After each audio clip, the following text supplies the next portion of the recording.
As chair of the DNSG, I'd like to welcome you all this week. Everyone also thank you for all of her and all the people who put the symposium together. I think we're really strong.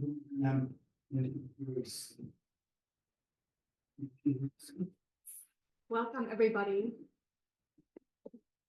I'm not sure if it's working. 1, 2, 3. Is it working? Okay, welcome, everybody. I'm excited about this next session, which is Cyril, over to you.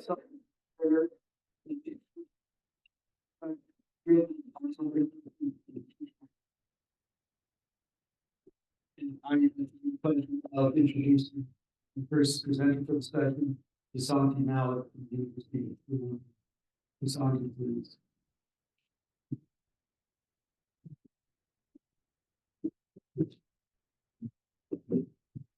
Hi, everyone. Thank you. It's a great pleasure to be here. And so, as Cyril mentioned, I'll be talking today about nutritional epidemiology, where we are and where we're going or hope to go. A few disclosures. And so we all know that diet has a profound impact on health. And so these are data from the Global Burden of Disease group showing the proportion of different causes of death attributable to risk factors in Canada. And we can see right up at the top there, we have dietary risks. And we've seen this in other countries and globally as well. And so what this is telling us is we know dietary risks are an important contributor to the global burden of disease. But despite this, we see a lot of inconsistencies in nutrition. We see butter was gone, butter is back, eggs are nearly as bad for you as cigarettes, but then eggs are back. And so this has caused public confusion, and it's also given nutritional epidemiology a bit of a bad reputation in some circles. And even among health experts, there can be sort of mixed views on whether a food is healthy or unhealthy for most people. So this was a small survey that was done that asked 13 of the world's leading nutrition experts to rank 105 foods as to whether or not they were healthy or not healthy. And so perfect agreement would be what the heat map would look like there on the top, right? Going, from red all across. And then below is the heat map with the actual data. And we can see there's fairly consistent agreement, right? On the far right hand side there. So I should mention these columns are foods, all right, and across the rows are the individual experts. So at the two ends, we see agreement. White rice there, it's a refined carbohydrate. Most are agreeing that that's not healthy. And then here we have olive oil, right, where most are in agreement that it's healthy, right? Healthy in green, unhealthy in red. But what's happening in the middle there, right? We see a lot of inconsistencies. So we see diet pops, that's a Diet Coke, orange juice, cheese. Oh, thank you. Right? And so there's a fair amount of heterogeneity across these experts. And so what's going on? So when it comes to establishing causal relationships between dietary exposures and outcomes, we know that not all study designs are created equal, right? This is our hierarchy of study designs. Most of us I'm sure, have seen a slide like this before, where we have ecologic and cross-sectional studies being sort of the lowest quality of evidence when it comes to establishing causality and driving policy. And that's because these designs really look at an exposure and outcome at the same point in time, right? So there's no temporality, ecological at the population level, cross-sectionals at the individual level.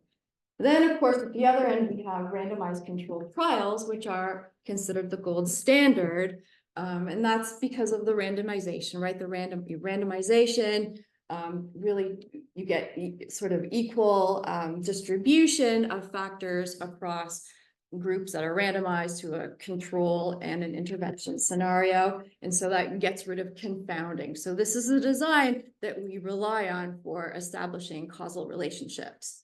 But it's not always feasible or desirable to conduct randomized controlled trials for, you know, all the diets and foods that we might want to look at, especially when it comes to longitudinal relationships, long-term relationships between a given exposure and the development of chronic diseases like type 2 diabetes.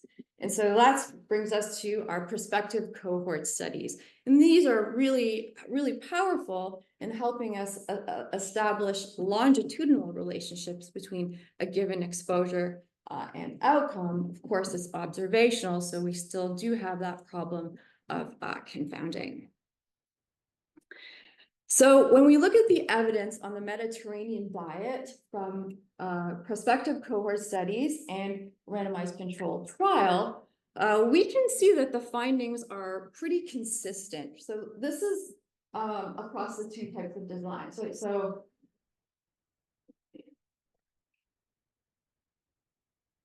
this is a meta-analysis of prospective cohort studies of Mediterranean diet. So some Mediterranean diet score comparing highest to lowest categories of intake, right? We see about a 30% lower risk of cardiovascular disease. And over here, we see results from PREDIMED, which is a randomized controlled trial we're all aware of, that compared a control diet, which was a low-fat diet, standard of care at the time, to Mediterranean diet enriched with nuts and olive oil. And we also find about a 30% lower risk of cardiovascular disease.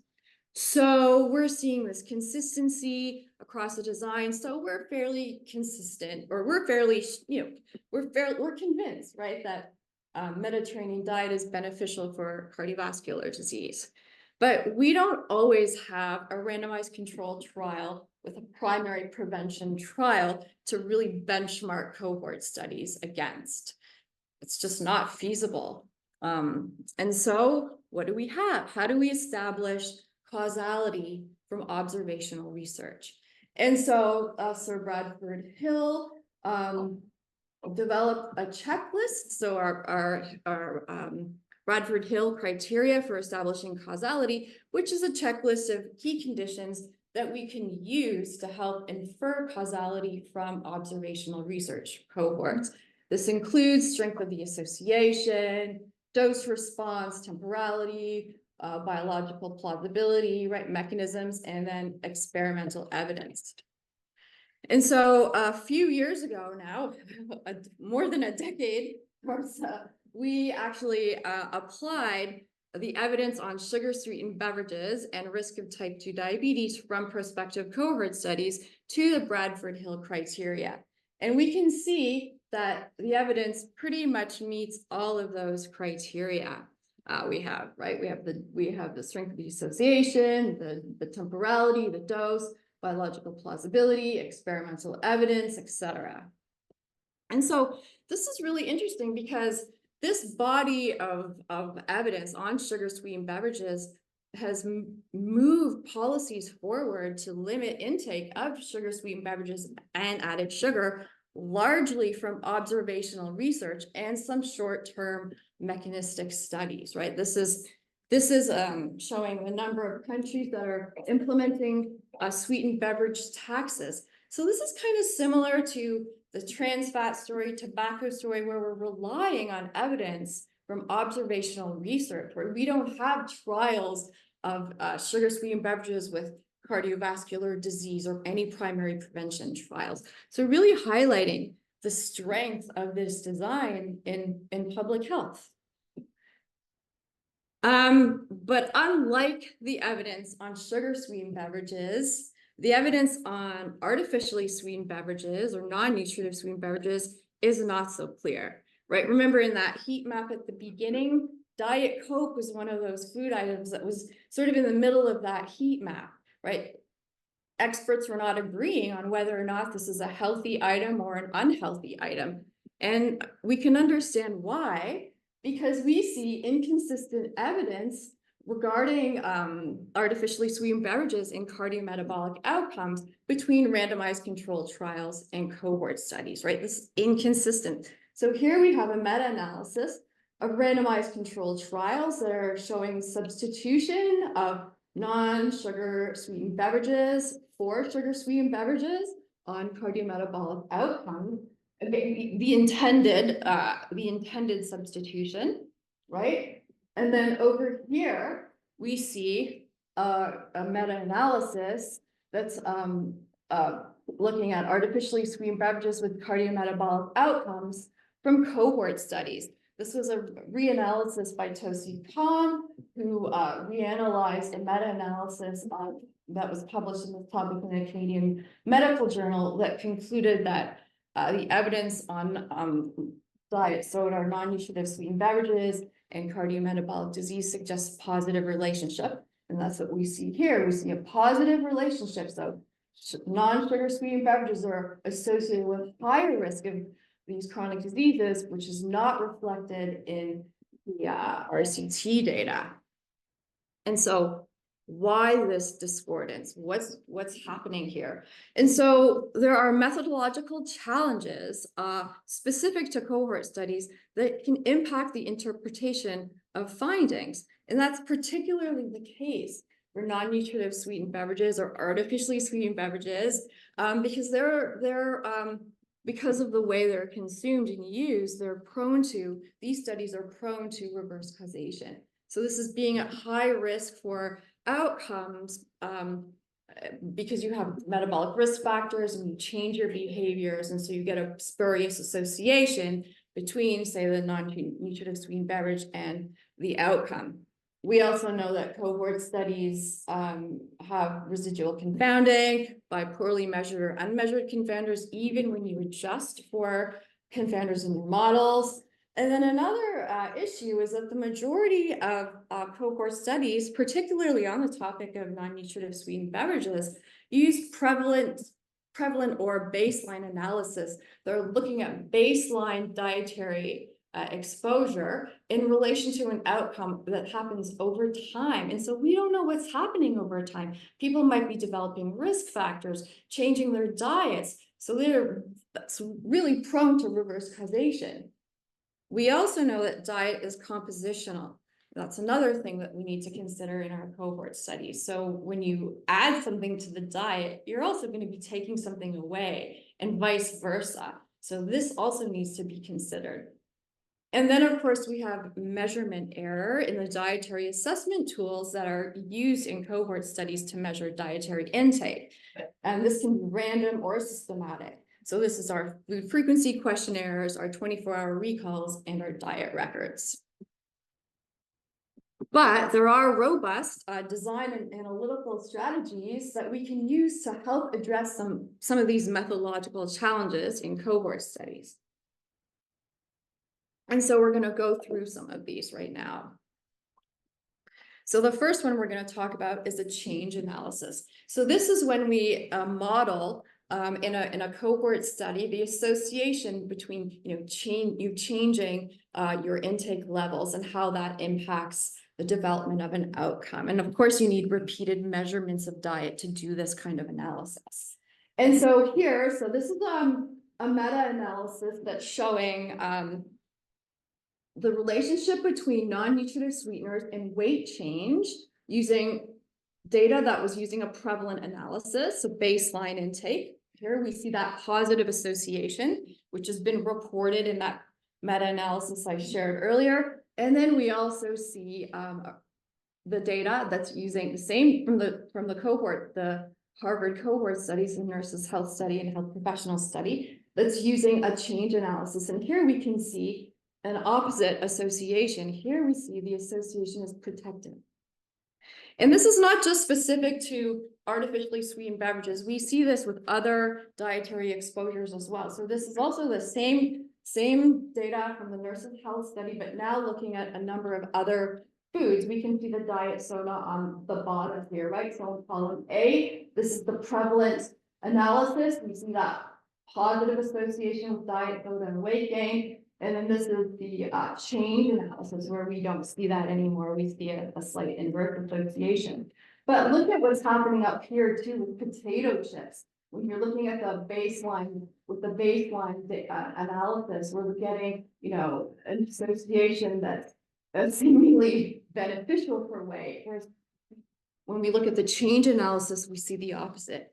So analysis strategy really matters here.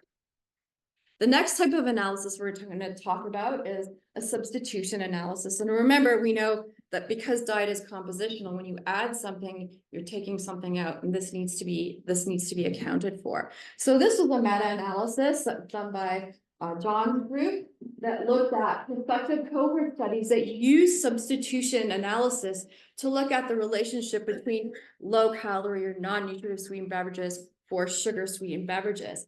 And so what we find when that analysis strategy is used, there's a protective association, unlike that meta-analysis that was using the prevalent baseline analysis that showed that there was, you know, a positive association. So again, really makes a difference. And this is also not specific to the sugar-sweetened, artificially sweetened beverage story. Substitution analyses have been also helpful in clarifying some other inconsistencies or controversies in the field. So some of you might remember, you know, about 10 years or so now, this meta-analysis that was published in Annals of Internal Medicine that concluded that consumption of saturated fat doesn't really matter, right? And so, but it does if you consider what it's replacing or being replaced with. And this was demonstrated in analysis in the Harvard cohorts where this was looking at the change in coronary heart disease associated with isocaloric substitution of saturated fat for other dietary components. So obviously trans fat, we're going to see increased risk when it's replacing saturated. But when we look at, you know, MUFAs and PUFAs, we see benefit, right, when they're replacing saturated fat. But when we see, when it's being replaced with refined carb, we're not seeing that. And that's probably what's happening up here in this meta-analysis. The population has such a high intake of refined carb, so that's what's being reflected up here in those data that's saying it doesn't matter, but it does. And then, of course, when we're seeing when saturated fat's replaced with whole grain, there's a benefit. And so I just wanted to, you know, when we have situations in the field where we have these inconsistent sort of evidence, so like the non-sugar sweetened beverage story and the saturated fat story, I think the evidence can really be strengthened by combining data across cohorts and doing these types of substitution analyses or change analyses using individual participant data meta-analysis or federated meta-analysis, where we can use standardized analytic plans, adjust for confounders in a systematic way, do sensitivity analysis, etc. And this also enhances generalizability. And so another analysis strategy that I want to comment on that can address some of the methodological challenges such as residual confounding and cohort data is Mendelian randomization. And I'm not going to say too much about this because I know other speakers in the session will be covering this in more depth, but only to say that this is a form of instrumental variable analysis that's used that we can use to assess causality of exposures using genetic data. So it's using genetic variants as SNPs as proxy measures for the exposure of interest. So this is the instrumental variable. And so what's key here is that this instrumental variable or SNP is only associated with the outcome through the exposure, right? There's no relationship with potential confounders. So no, right, and no independent association. And just an example where Mendelian randomization has helped clarify an inconsistency in the data. 2 minutes? Oh, I gotta go back. Well, anyhow, I'm gonna just jump ahead because I'm sure Clemens will cover Mendelian randomization, but it's a helpful tool in addressing some of these inconsistencies. I also wanted to mention the target trial framework for those of you who are not familiar about it, and I'm happy to chat about this later at the coffee break. It's an approach that's been used in pharmacoepi that I think is really interesting, where we kind of emulate what the trial would be using observational data and using causal inference methods. And this was used recently in a study that was published using Harvard cohort data that estimated the effect of nutrition interventions, and an intervention using observational data. It was modeling American Heart Association's 2022 dietary guidelines and mortality. And so I'm not going to say much about metabolomics because I know we have a lot of speakers who will be talking about it.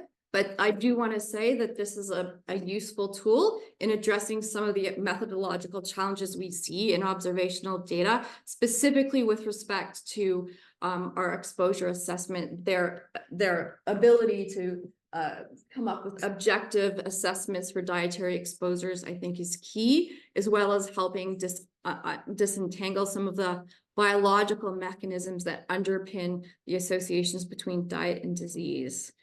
And so that was a meta-analysis that's there that identified a number of candidate metabolites for biomarkers of food.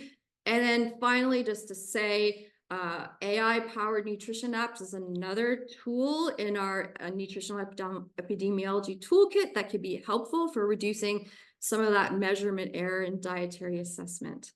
And that's an example there. And so just to quickly conclude, really combining evidence from different study designs, so cohorts with clinical outcomes, trials with intermediate outcomes, and using these robust analysis strategies that I went over can really help strengthen causality, along with integration of multiomics that can address some of this between person heterogeneity as well, and of course, new technologies for assessing diet. So thank you very much.